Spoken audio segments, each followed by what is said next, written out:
The influence of global liquidity on Bitcoin is massive. However, many investors are potentially underutilizing and even misunderstanding this metric.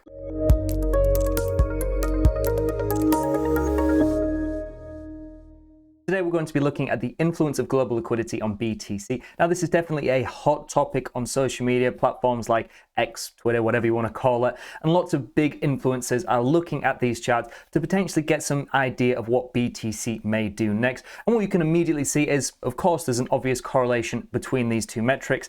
As one increases, well, as global M2 increases, typically we see BTC following, which makes sense as stimulus is coming into the economy. As we're seeing the global supply of fiat money increasing, people look to assets that can provide a return and don't just lose their purchasing power due to inflation, and typically end up at assets such as BTC. And again, the opposite, once we see a contraction in global balance sheets, this typically aligns with BTC bear cycles. But what we've seen over this cycle, if I just zoom in here, is a little bit of a divergence. We've not seen an as obvious correlation between M2 money globally and the BTC price action.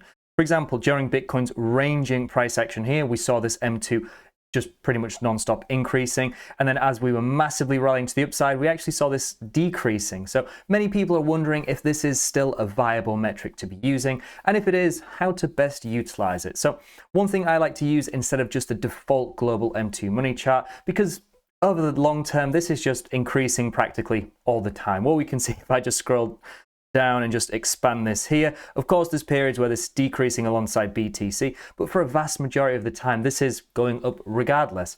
Many countries aim for a 2% inflation. How do they achieve that? By printing money.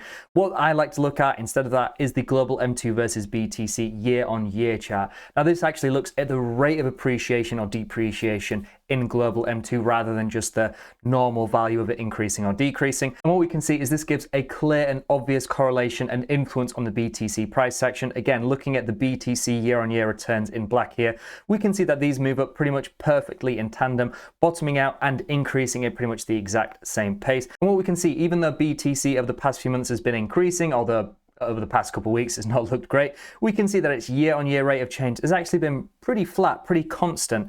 And this aligns quite nicely with, even though we did have a spike in the global M2 year-on-year rate of change increasing, which aligned with BTC breaching 100K, as this has flatlined, again, it's aligned with Bitcoin flatlining. So even though the M2 supply has been increasing, its rate of increasing actually hasn't increased. I feel like I said increasing way too much there, but hopefully that made sense. The rate of acceleration and expansion of global balance sheets has actually been very constant. Now what we need for BTC to really start rallying is an increase in the acceleration, an increase in the printing above the norm.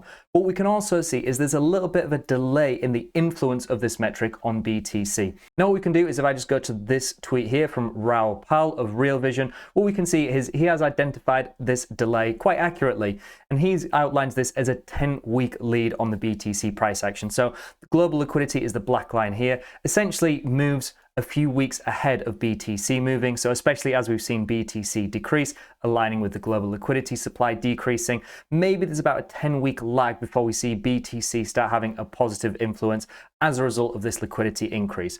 Now, if we just go to TradingView here, what we can see is I have the Bitcoin Magazine Pro global liquidity indicator added to the chart in the blue line here. What I've done is added a little label onto this here, which may be a bit hard to see, but it says 0.8425. This is the correlation, the all-time correlation between global liquidity and the BTC price action, which is an incredibly strong correlation. See, that is 84%. 84% of the time when one's moving up, the other's moving up. When one's moving down, the other is moving down. If we just zoom out again, like we could see on the site, this is a very obvious correlation. One thing that's really interesting is if we just try that 10-week lead delay that Raoul Pal identified, if I just go to this metric here, what I can actually do is change this offset. So keep in mind the current correlation between these two is 0.8425. If I just change this to a period of 10 weeks or 70 days, this actually increases to 0.8454. So this correlation actually does get noticeably stronger if we just add a 10-week delay onto this metric. However, what I've done from my own research by testing pretty much every possible value for this lead delay is that this isn't actually the strongest level we can see. If I just decrease this down to 56, anywhere between 56 and 60 was pretty much exactly the same. So 2 months around that region, what we can see is this increases to 0.8456, which was the strongest correlation I could find of any value. So what we usually see is 2 months following a global liquidity increase or decrease is when we see Bitcoin really take action. And again, if we just look over the current cycle, this seems to be even more obvious of a relationship now. As we saw BTC flatlining here is when liquidity was pretty much flatlining. As we saw it massively spike, again, this is with a 2-month delay, we saw BTC spike pretty much the exact same time. And again, during this sideways consolidationary period, M2 was flatlining, and again, as soon as this rapidly started increasing around here, BTC was at about $60,000 just prior to its run up to over $100,000. Now this has been decreasing again alongside BTC, quite noticeably decreasing.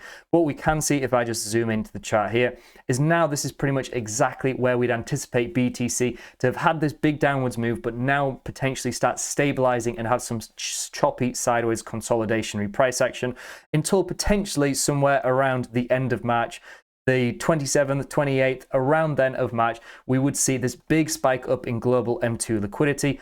Hopefully BTC does something similar alongside that.